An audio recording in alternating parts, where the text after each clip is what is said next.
The chandelier above my dining room table cost $42,000. I remember the day I bought it, crystal imported from Bohemia, each prism hand-cut, crated and shipped to Dallas in the summer of 1998. I paid cash, the way I always did, earned, not borrowed. That same chandelier now bathed Marcus in warm gold light, making him look almost like a man of substance. He wasn't. The room smelled of cedar smoke and prime rib, and the particular silence that settles over a table when everyone is pretending. Elena's recipe, my late wife's, the one she made every Sunday evening for 23 years, back when this house still breathed like a home instead of a waiting room. It didn't feel like a home anymore.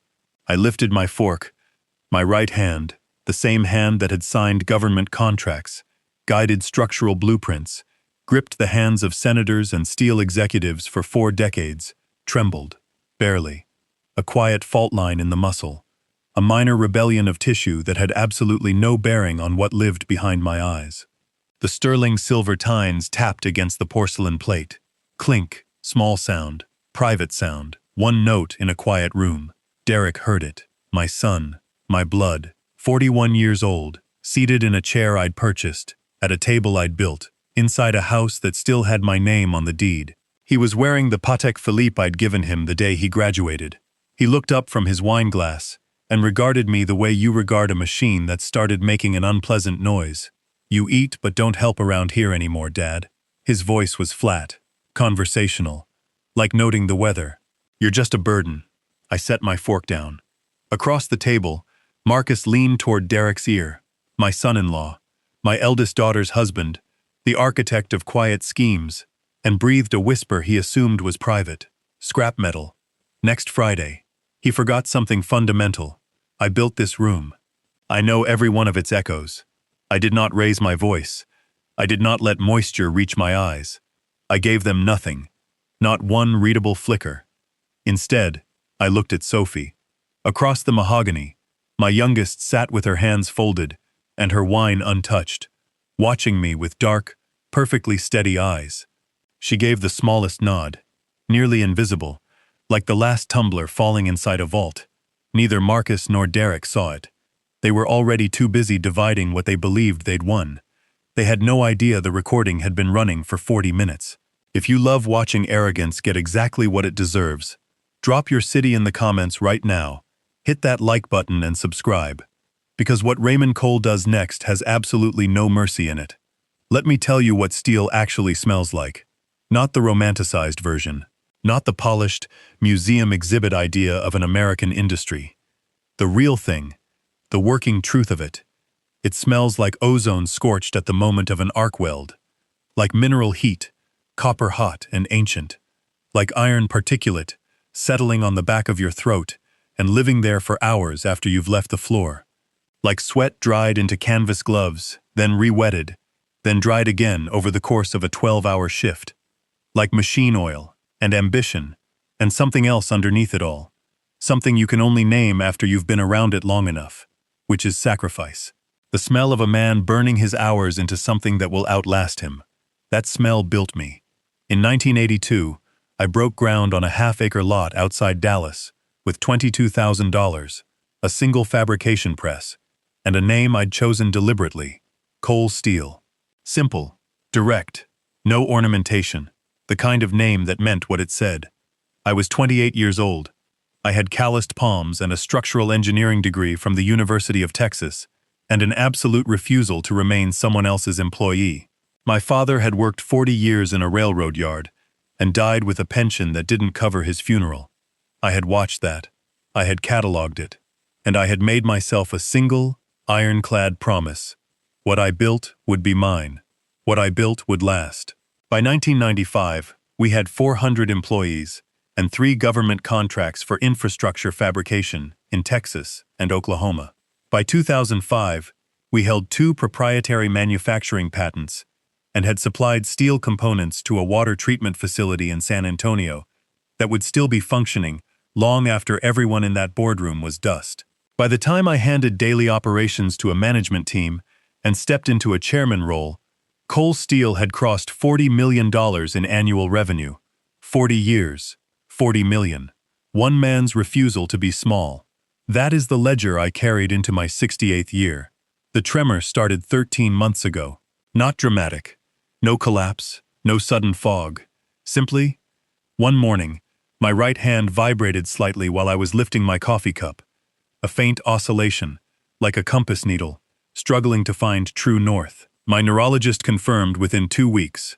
Central tremor, non-progressive at my stage. No cognitive component, no link to dementia. My mind was exactly what it had always been.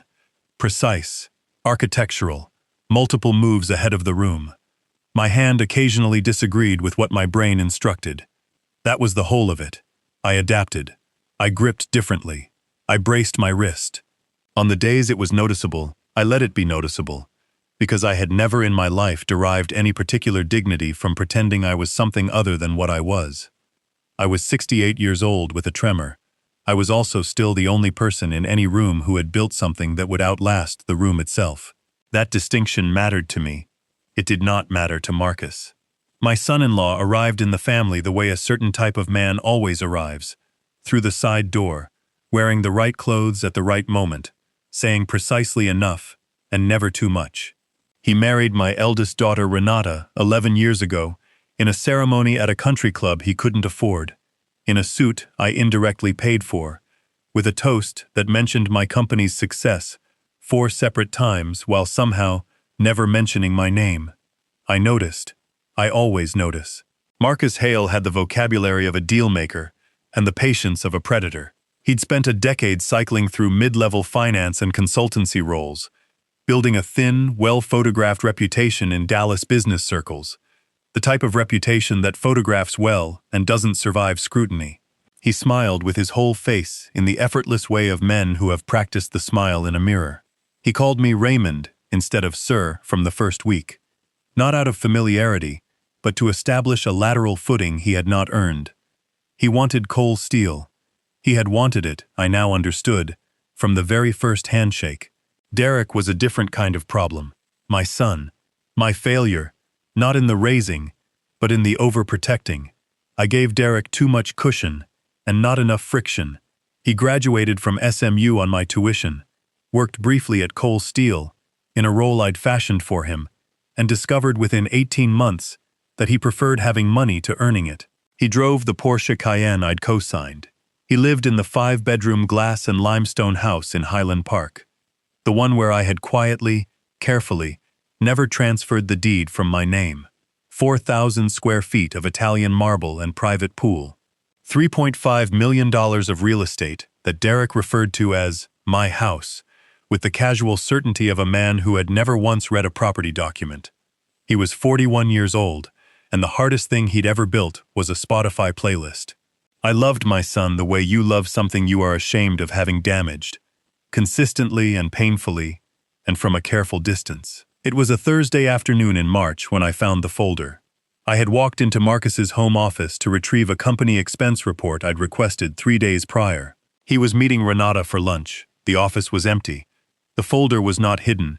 It was sitting to the left of his monitor, with the casual arrogance of a man who didn't believe the old man with the trembling hand would ever think to look. I looked. Inside, 43 pages of draft legal documentation, consultation notes from a firm I didn't recognize, affidavits being constructed around a medical unfitness argument, testimony frameworks citing my tremor as evidence of cognitive deterioration, references to Texas guardianship statutes, a timeline, and this was the detail that made the temperature in the room drop about 15 degrees, a timeline that culminated in a board-level medical handover, my company, my name, my 40 years. On a Friday. They had chosen a Friday. Clean, quiet, a weekend for the dust to settle before anyone could object. I stood in that office for exactly 4 minutes. I read every page. I replaced every page at precisely the angle I'd found it. I walked to the hallway bathroom, ran cold water over my wrists, both of them, trembling hand and steady hand both, and looked at my reflection in the mirror until my breathing returned to something architectural. Then I picked up my phone and called Sophie. 2 rings. Dad! Her voice was a hallway light coming on in the dark. I need to see you, I said. Drive, not fly. Nothing digital. And Sophie, I paused. Let the silence hold its shape. Bring your briefcase. 1,200 words. I have driven the I-35 corridor between Dallas and Austin so many times that the highway exists in my memory less as a road and more as a kind of thinking space. Flat, functional, 195 miles of central Texas scrubland that asks nothing of you and gives you silence in return. I drove it in March with my window cracked 2 inches. Not because I needed the air, because I needed the sound. The low, constant friction of asphalt under tires. The white noise of motion. I needed my mind to have something to push against while I sorted through what I had seen in that folder. 43 pages. I replayed each one like architectural drawings. Not with emotion, but with analysis. Where were the load-bearing elements? Where were the structural weaknesses? What would fail first, and under what pressure? That is the engineering mind. It doesn't panic. It assesses. It looks at a failing structure and asks not why is this falling, but precisely where will it land. By the time I crossed into Travis County, I had a preliminary answer. Sophie met me at the door of her Austin townhouse, still wearing her court clothes. A charcoal blazer, iron-pressed, the kind of precision that reminded me of her mother in a way that could still catch me off guard if I let it. She didn't hug me first. She read my face. "How bad?" she said. I handed her the photographs I'd taken of the folder documents with my phone in Marcus's bathroom. She didn't look at me while she read them. She walked directly to her kitchen island, spread the images across the marble counter, and went through each one without a word, her face doing the thing it always did when she was working, closing, sharpening, the warmth retreating to make room for something more precise. Sophie was 34 years old and had spent 8 years as a corporate attorney, specializing in asset protection and business litigation. She had the kind of legal mind that found architecture in complexity, that could look at a 43-page document and see not what it said, but what it was designed to make you believe. She was also, bone-deep, mine. Not in the way Derek was mine, not through blood I had softened into something ineffective. Sophie had friction in her. She had inherited the refusal. The same refusal that broke ground on a half-acre Dallas lot in 1982, with $22,000 and a name that meant what it said. She finished reading. She set her phone down, face up, and looked at the middle distance for 11 seconds. I counted. "Okay," she said. "Just that." "Okay," I said back. We sat down at her kitchen table, and we did not raise our voices for a single second of the next 3 hours. What Sophie explained to me, in the precise and undecorated language she used when the stakes were real, was that the guardianship strategy Marcus had outlined was aggressive, but not unprecedented. It required 2 licensed physician evaluations, a legal petition, and a formal hearing before any control of my assets could be seized. Done cleanly, it could work. Done sloppily, it would telegraph itself early and give me time to react. Marcus, she said, had done it sloppily. He got greedy with the timeline, she said, turning one of the photographed pages toward me. He's trying to get this to a hearing within 6 weeks. That's not a legal strategy. That's a man with a deadline. Why does he have a deadline? I asked. Sophie reached for her laptop without answering. She didn't do theater. She pulled up what she'd already begun building, a preliminary digital audit of Marcus's business activity over the previous 18 months. Public record, legal, the kind of excavation that leaves no footprints because it touches only what was already exposed. What surfaced over the following 3 hours made the temperature in the room drop again. Marcus had been meeting with an executive at Brogenhauer Industrial, a Houston-based steel conglomerate, our primary competitor for Southwest government contracts, on 4 separate occasions over the past year. The meetings were logged in travel expense reports he'd submitted to Cole Steel with deliberately vague descriptions, coffee consultations, industry networking, the language of a man hiding things in plain sight, counting on no one meticulous enough to cross-reference. Sophie was meticulous. More than the meetings themselves was what they implied. Brogenhauer had been trying to acquire Cole Steel's government contract portfolio for 6 years. We had turned them away 3 times. What Marcus was apparently offering, in those quiet, expensed meetings, was a path around the owner, because the owner, he was whispering, wouldn't be the owner much longer. He had been pre-selling my life's work for 6 years, while I sat at family dinners and co-signed leases and wired tuition payments and paid for a chandelier from Bohemia so the holidays would feel like something worth remembering. For 6 years, Marcus had been walking into rooms and pricing me like commodity scrap. I did not say anything for a long time after Sophie showed me this. She let the silence be what it needed to be. Then I said, "How long do we need?" She already had a number. 6 months. And they won't see it? Not if you keep giving them what they're looking for. She looked at me directly. They need you to look like you're losing, Dad. Can you do that?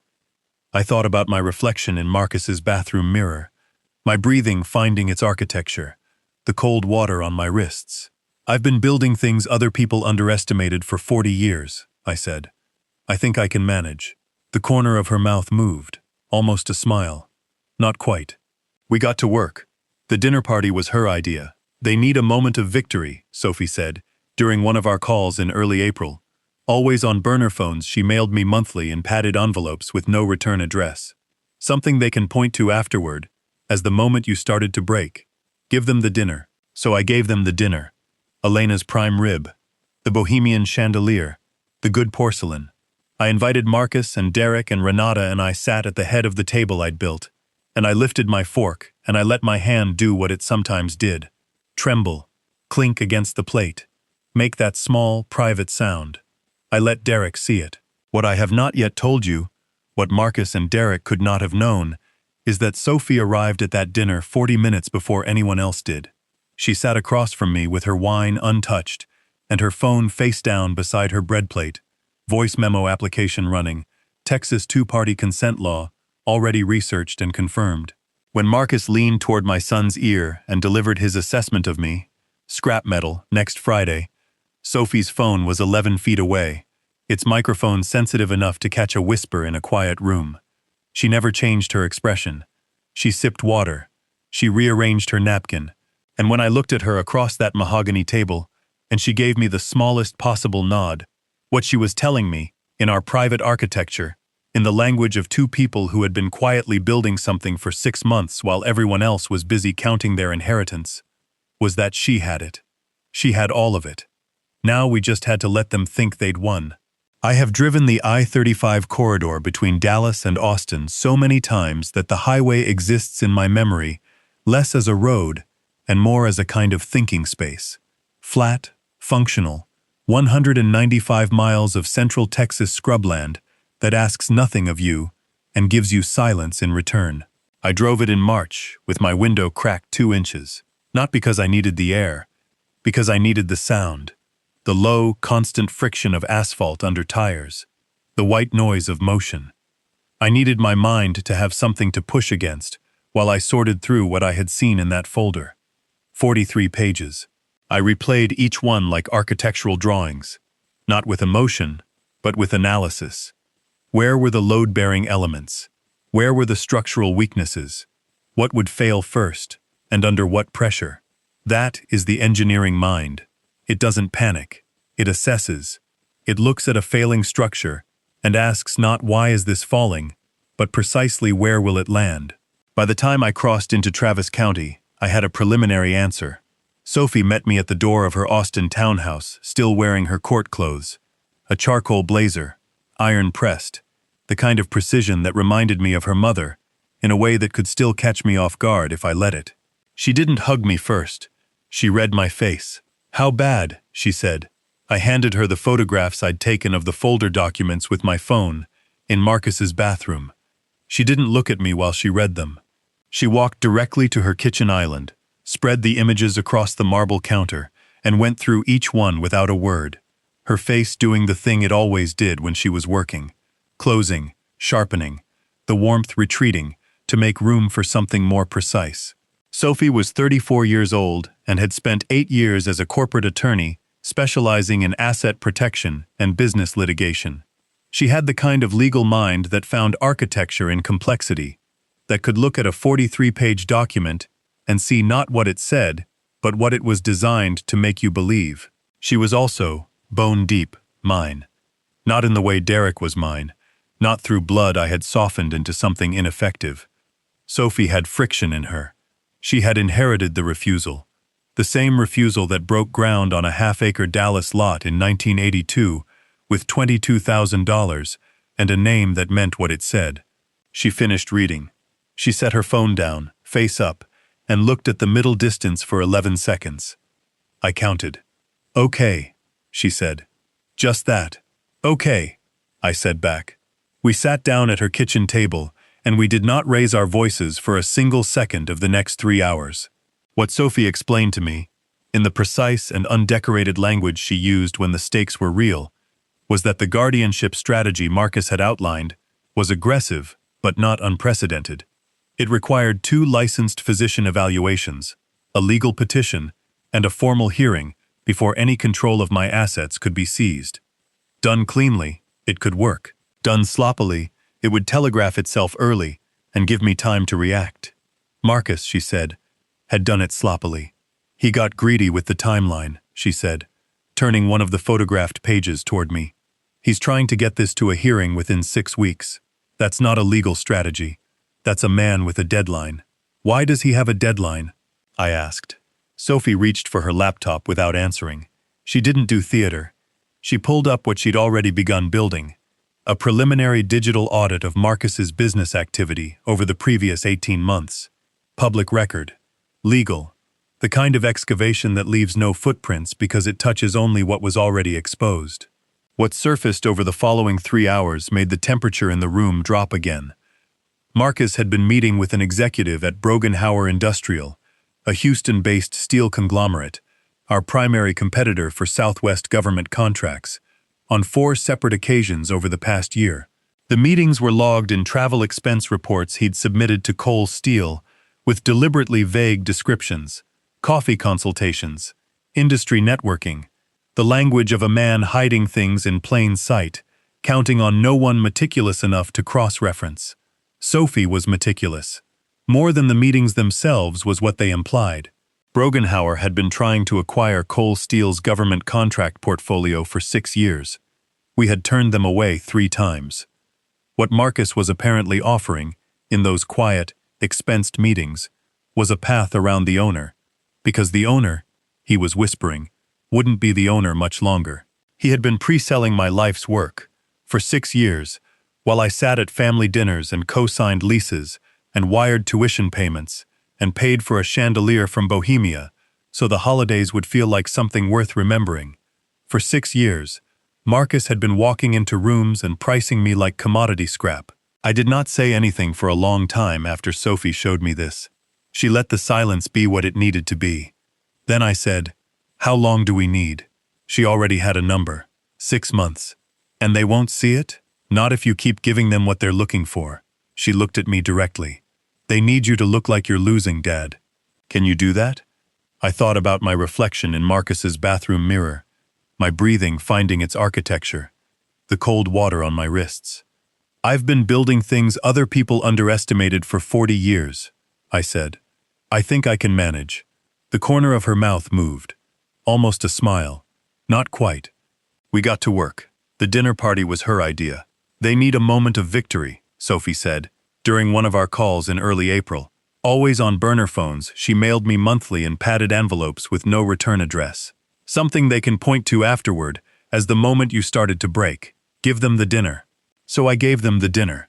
Elena's prime rib, the Bohemian chandelier, the good porcelain. I invited Marcus and Derek, and Renata and I sat at the head of the table I'd built, and I lifted my fork, and I let my hand do what it sometimes did. Tremble, clink against the plate, make that small, private sound. I let Derek see it. What I have not yet told you, what Marcus and Derek could not have known, is that Sophie arrived at that dinner 40 minutes before anyone else did. She sat across from me with her wine untouched and her phone face down beside her bread plate, voice memo application running, Texas 2-party consent law, already researched and confirmed. When Marcus leaned toward my son's ear and delivered his assessment of me, scrap metal, next Friday, Sophie's phone was 11 feet away, its microphone sensitive enough to catch a whisper in a quiet room. She never changed her expression. She sipped water. She rearranged her napkin. And when I looked at her across that mahogany table and she gave me the smallest possible nod. What she was telling me, in our private architecture, in the language of two people who had been quietly building something for 6 months while everyone else was busy counting their inheritance, was that she had it. She had all of it. Now we just had to let them think they'd won. There is a particular discipline required to dismantle something you love. Not the crude demolition of anger. That is easy, almost instinctive, the way a man can put his fist through drywall without thinking and regret it for weeks. I mean the precise, architectural disassembly of something you built with your own hands, piece by piece, so that what remains when you are finished looks, to an untrained eye, exactly like the thing you started with. A perfect skeleton, a hollow monument, a company-shaped object containing nothing of value. That is what Sophie and I spent 6 months building. Or rather, unbuilding. She filed the trust paperwork on a Tuesday in April. Not in Texas, Delaware. A blind trust established under a holding entity with a name that meant nothing and was designed to mean nothing. 3 words chosen for their bureaucratic forgettability, the kind of name that gets buried in a filing cabinet and stays there. The trust had 2 controllers, Sophie Eleanor Cole, corporate attorney, Austin, Texas, and Raymond James Cole, founder, Dallas, Texas. No one else, no board oversight, no provision for transfer without dual consent. The trust was the container. What we put inside it was the contents of 40 years. The machinery moved first. Cole Steel's fabrication floor contained 7 pieces of primary equipment that represented the operational spine of the company. 2 plasma cutting systems, 3 CNC press brakes, a laser-guided welding array, and the original fabrication press I'd purchased in 1982 that had been refurbished twice and was still, by any industrial measure, worth its floor space. Collectively, appraised at $4.1 million. Sophie had located a legitimate equipment leasing company with no prior relationship to Cole Steel, negotiated a sale-leaseback arrangement, and transferred the machinery to the trust subsidiary within 11 days of filing. On paper, clean, standard, unremarkable. Companies perform sale-leaseback transactions daily. They do it for liquidity, for tax positioning, for a dozen legitimate reasons that any accountant would nod at without looking twice. Marcus was not an accountant. He was not a structural engineer. He was not a man who knew what questions to ask about the floor he thought he was about to inherit. He was a man who read executive summaries and assumed the details matched. I watched him tour the fabrication floor in May. He did this occasionally, performing the role of future owner with a quiet, proprietary energy that made my jaw tighten behind my carefully assembled expression of distracted confusion. He walked the floor with his hands in his pockets and looked at the equipment bays. The machines were still there, leased back to Cole Steel by the trust, present, operational, humming exactly as they always had. He saw what he expected to see. He did not see who owned them. The contracts required more delicacy. Cole Steel held 3 active government fabrication contracts, 2 with the Army Corps of Engineers and 1 with the Texas Department of Transportation, representing the company's most stable and significant revenue stream. These were not assets you could quietly transfer to a trust without a paper trail. What you could do, what Sophie did, with a precision that made me genuinely proud, was restructure the operational entity performing the work. She established a subsidiary company under the trust. I signed my authority to assign existing contracts over a period of 3 weeks, working through a sympathetic attorney colleague of Sophie's in Austin, who had no visible connection to our family. The assignment was disclosed to the contracting agencies as a standard corporate restructuring event. Rubber-stamped, filed, done. Cole Steel, the parent LLC, retained nominal listing as the contract holder in the most surface-level government database, the one Marcus would check, if he checked at all. The actual performance rights, payment structures, and binding obligations had been quietly rerouted to the subsidiary. The tributary that fed the river had been rerouted underground. The river still looked like it was flowing. The patents went last. 2 patents. One for a proprietary steel treatment process that reduced thermal stress fracturing in high-tension infrastructure, and one for a modular fabrication method we'd developed in-house in 2009. Neither was famous outside a fairly narrow industrial community. Both were worth, in licensing revenue alone, somewhere north of $2 million over the next decade. Sophie transferred them in a single intellectual property assignment document on a Wednesday afternoon in September. 20 minutes of notarization, 2 signatures. The way 40 years of proprietary innovation gets rehoused, quietly, on a Wednesday. By the first week of October, Cole Steel Fabrication LLC was a pristine, correctly structured, perfectly maintained American company, incorporated, compliant, active, and absolutely, completely, 0% hollow. The lights worked, the signage was up, the accounts were current, the letterhead still said Cole Steel Fabrication, Dallas, Texas, Est, 1982. But the machinery was owned by the trust. The contracts were performed by the trust's subsidiary. The patents were held by the trust.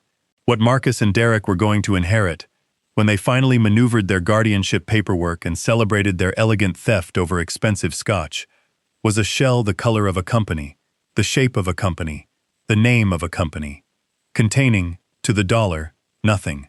I thought about Derek's comment for a long time. You eat but don't help around here anymore. I thought about it in the quiet of my home office at 2 in the morning, when the house was empty and the bohemian chandelier was dark, and the only light came from the desk lamp I'd had since 1987. I thought about it the way you think about something when you're deciding what to do with it. Then I picked up the phone and called a realtor I trusted, a woman named Patricia Cole, no relation, who had been moving high-end Dallas real estate for 26 years, and who knew, as a matter of professional instinct, how to be invisible when a client needed her to be. I have a property, I told her. Highland Park, 5 bedrooms. I need a quiet, private listing. No public MLS. Cash buyers only. She asked the address. When I gave it, she was quiet for a moment. That particular silence of a professional doing arithmetic. That neighborhood, that square footage, that location. What are we asking? She said. 3.5 million, I said. And Patricia, I'd like this handled before the end of October if possible. Raymond. Her voice carried the dry respect of a woman who had sold me 4 properties over 20 years. That house will have a cash offer before the listing is a week old. She was right. What Derek called his house, the Highland Park limestone and glass monument to a lifestyle I had fully subsidized, had never, not for one day, been his house. His name was nowhere on the deed. I had paid cash in 2014 as a gift to myself, in the sense that I wanted my son to have a home, and I wanted control over that fact. And I had never corrected his understanding of the arrangement, because it had never occurred to me that I would need to. Now I needed to. Patricia had a signed cash purchase agreement on my desk by the 3rd week of October. $3.5 million. 48-hour possession window on closing. I filed it in the same drawer as Sophie's trust documents, underneath the folder I had once found on Marcus's desk, and I went to bed that night and slept without difficulty for the first time in 6 months. The trap was fully assembled. All that remained now was watching 2 men walk into it. The most important thing I ever learned about steel is that it doesn't announce its strength. It doesn't flex. It doesn't posture. It simply holds, invisibly, absolutely, until the moment it is needed, and then it performs with a totality that makes the waiting feel, in retrospect, like the whole point. I thought about that every morning for 3 weeks in October, while I dressed for the role of a man coming apart. Performance is closer to engineering than most people realize. Both disciplines require you to understand your audience before you build anything, to know precisely what they expect to see, what details they will examine, and what they will overlook, where their attention pools and where it drains away. Marcus expected to see deterioration. Derek expected to see a father who had run out of relevance. I understood their expectations with the same intimacy a structural engineer understands a load-bearing wall, so I gave them exactly what they were looking for. In meetings, I let the tremor speak for itself, no longer bracing my wrist against the table, no longer managing the oscillation with the quiet corrections I'd spent 13 months perfecting. I let the hand shake openly, let it tap paperwork, and rattle coffee cups, and occasionally miss the edge of a desk when I reached for something. Small failures, visible, documentable, precisely calibrated. I repeated questions I already knew the answers to. Not often. Too much would read as theater, and Marcus was vain, not stupid. Just enough. Just the right questions, in the right rooms, with the right witnesses present, to file the memory away for later. In late October, during a routine management review that Marcus attended uninvited, he had been doing this, inserting himself into operational meetings with the proprietary ease of a man measuring curtains in a house he doesn't own yet. I looked up from a financial summary I had written myself 3 days prior and furrowed my brow. "What quarter is this for?" I asked. The room was quiet for a beat. Marcus wrote something in his leather notebook. I watched him write it from my peripheral vision, the way you watch weather forming on a flat horizon, without turning your head, without acknowledgement, without any signal that you saw anything at all. Later that week, I called Derek. I told him I'd missed an appointment, that I'd driven to the wrong building, confused the address, sat in a parking lot for 20 minutes before realizing my voice carried just enough frayed edge, the particular register of a proud man admitting to something that costs him. And I let the silence afterward breathe until Derek filled it with exactly the condescending, solicitous concern I needed him to feel. "Dad," he said, in the tone you use with a child who has misbehaved in an embarrassing place. Maybe Marcus was right. Maybe it's time to talk about transitioning some of the responsibility. "I just got confused," I said. "It was one time." "I know, Dad." A pause waited with implication. "I know." I hung up and sat quietly in my kitchen for a moment. The house was very still. Outside, the last of the Texas autumn pressed orange light through the windows and lay across the floor in long, warm panels. I picked up the burner phone. "They're close," I told Sophie. "Days," she said. "Maybe less." "Are you ready?" I looked at my right hand resting on the kitchen table. The tremor, at that particular moment, was still. "I've been ready since March," I said. "They came on a Thursday. Marcus arrived first. Always Marcus first. Derek trailing slightly behind in the spatial arrangement of a man who has convinced himself he's leading while following someone else's blueprint. They came to my office at Cole Steel, the corner office on the 3rd floor, with the floor-to-ceiling windows overlooking the fabrication yard. The office where I had signed every significant document in my professional life for 31 years. Marcus set the folder on my desk. I recognized it immediately. The evolved version of what I'd found on his desk in March. Cleaner now, fully notarized, the legal language sharpened to a fine and merciless edge. Medical unfitness, cognitive impairment, voluntary executive handover, executed to avoid the public spectacle of a formal guardianship hearing. Voluntary, that word doing extraordinary work in that sentence. Marcus stood at the edge of my desk with his hands in his pockets, and his weight distributed with the casual confidence of a man who has already written the ending. Derek stood slightly to his left, not quite meeting my eyes. The particular evasion of someone who knows what they are doing is wrong, but has decided the reward justifies the knowledge. I looked at the folder. Then I looked at them. Then I let my face do something I had practiced in private exactly once, because it only needed to work once. I let it fall. Not dramatically, no gasping, no trembling lip, just the quiet structural collapse of a man who has been holding himself upright through pride alone, and has run, finally, out of pride. My shoulders descended a 1/4 inch. The line of my jaw loosened. My eyes did not fill. I could not manufacture that, but I allowed them to go somewhere distant, somewhere interior, the look of a man watching something he loves recede. The silence lasted long enough to mean something. "You win," I said. My voice was barely above conversational, rough at the edges. The voice of a man who has spent 40 years never saying those 2 words, and has used them up entirely in this single, terrible instance. I looked at Marcus directly. "I'm just scrap metal now, right?" Marcus's smile arrived the way I knew it would. Slow, controlled, wearing the costume of sympathy, while containing none of it. He reached out and put one hand on my shoulder with the practiced warmth of a man who had rehearsed the gesture. "You had a great run, Raymond," he said. "No one is taking that away from you." He was already taking it away from me, he believed. I exhaled slowly, the long, defeated exhalation of a man surrendering, and nodded toward the folder. "The board meeting," I said. "Friday. I'll sign it there, in front of everyone." I paused. I want it done properly. If I'm going to hand this over, I want to do it with dignity. Marcus exchanged a glance with Derek, the glance of two men who have just watched the last obstacle remove itself. "Friday," Marcus said. "Absolutely."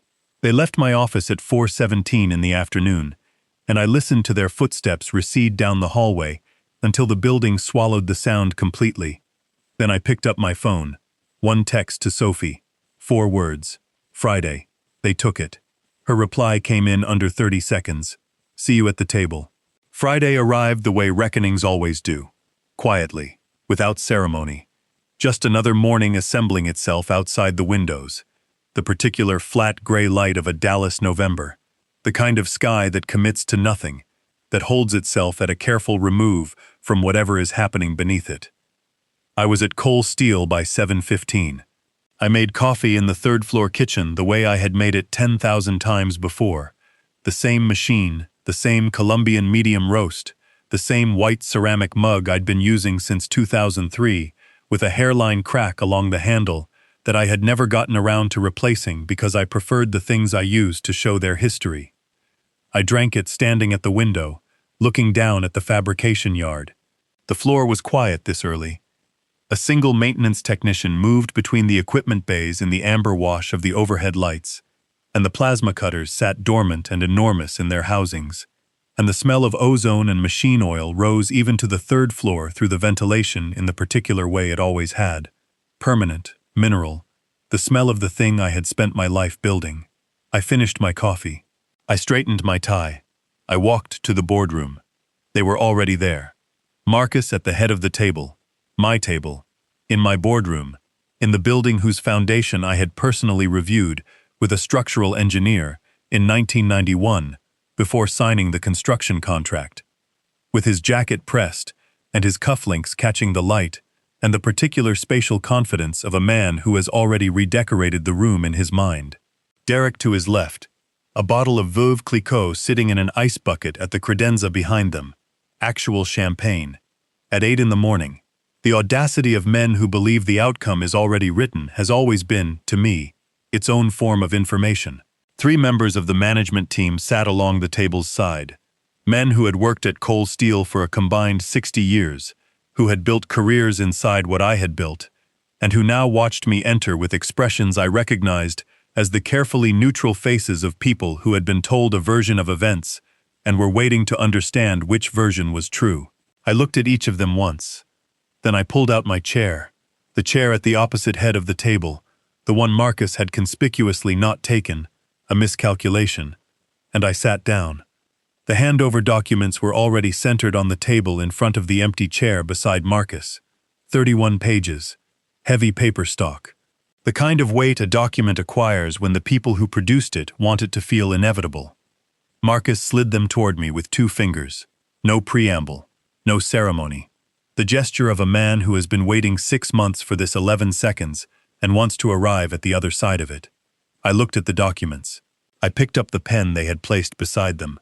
Their pen, which I set aside, and reached into my jacket pocket for the pen I had carried for 22 years. A steel-bodied Parker that had signed government contracts and construction agreements, and 1 deed of purchase for a 5-bedroom limestone house in Highland Park. I opened the document to the signature page, and then I did something neither Marcus nor Derek was prepared for. I set my right hand flat on the table, completely still, not a tremor, not an oscillation, the hand of a structural engineer at the absolute peak of his intention, every motor nerve and muscle fiber in total, unified agreement. I looked up at Marcus directly, his smile fractured at the edges for just a fraction of a second, a micro-expression, a hairline crack, before reassembling. He wasn't sure what he'd seen. He told himself it was nothing. I signed my name. Raymond James Cole. Every letter. The full signature. Unhurried. The way I had signed my name on every meaningful document for 40 years. I closed the folder, pushed it back across the table. and I leaned back in my chair. Derek reached for the champagne. Marcus was already standing, already reaching across to shake hands with the management team members, already narrating the transition with the polished boardroom language of a man performing leadership for an audience. Exciting new chapter, Raymond's extraordinary legacy, tremendous respect, the vocabulary of a eulogy delivered to a man still breathing. And Derek was laughing, the particular high, bright laugh of relief, pouring champagne into flutes at 8:14 in the morning, and the room had the sour electricity of a celebration that doesn't know yet what it's celebrating. The boardroom doors opened. Sophie walked in. She wore a black suit. No jewelry except her watch. Her briefcase was the same one she'd carried since her 3rd year of practice. Dark cognac leather, brass hardware, the kind of thing that doesn't announce itself because it doesn't need to. She walked the length of the room without looking at Marcus or Derek, set her briefcase on the table beside me, and sat down. The laughter stopped. Marcus looked at her, then at me. His smile remained in position through sheer muscular habit. "Raymond," he said carefully, "what is this?" "This," I said, "is my attorney." Sophie opened her briefcase. She removed a document, bound, tabbed, the product of 6 months of meticulous legal architecture, and set it on the table in front of Marcus, with the same 2-finger precision he had used to slide the handover documents toward me. He picked it up. He read the first page. I watched his face the way I had watched the sky from the kitchen window this morning, with patience, without attachment, simply observing what the atmosphere was doing. The color left him from the top down, first his forehead, then his jaw, then whatever remaining warmth had been living in his expression. "What you just acquired," Sophie said, in the measured, affectless tone of someone reading a weather report, "is Cole Steel Fabrication LLC, an active, compliant, fully incorporated limited liability company, registered in the state of Texas." She paused. "It contains no machinery, no active contracts, no intellectual property, no receivables of meaningful value." Another pause, smaller. "What you have is the name and the letterhead." Derek stopped pouring champagne. Marcus turned to page 4 of the document. His hands were not entirely steady. "The machinery was transferred via sale-leaseback to a private trust in April," Sophie continued. "The government contracts were assigned to a trust subsidiary in June and July. The patents were transferred via IP assignment in September." She folded her hands on the table. Every transaction was properly executed, properly disclosed to the relevant authorities, and entirely legal. There is nothing to contest. The room had gone so quiet I could hear the ventilation system. Marcus looked at me. The architecture of his face had become something different now, something stripped, structural, the underneath of the performance finally visible. "The trust," Sophie said, and now she reached for her phone, which she had set face up on the table when she sat down, became active as a seller at 8:05 this morning. She pressed a button. "I just authorized the sale of the trust's consolidated assets to Brogenhauer Industrial." She said the name of the competitor Marcus had been meeting in secret for a year, the name of the company he had been pre-selling my legacy to, without any additional inflection. She didn't need to. The name was the instrument. $8.2 million. Cash transaction, effective immediately. Derek set the champagne flute down on the credenza. It was at this precise moment that I turned to my son. He was looking at me with an expression I had never seen on him before. Not anger yet, not the sophisticated fury that would come later. Something more primary, something almost like the face of a child who has reached for something on a high shelf and felt the floor tilt beneath him. I reached into my jacket pocket and removed a folded document. I set it on the table in front of him. He picked it up with both hands. "Since I eat but don't help," I said, "I decided to help myself." He read the first paragraph. Then he read it again, because the first time your mind will not accept certain information and requires a second pass to confirm the damage. The Highland Park property. 31 lines of finalized real estate transfer documentation.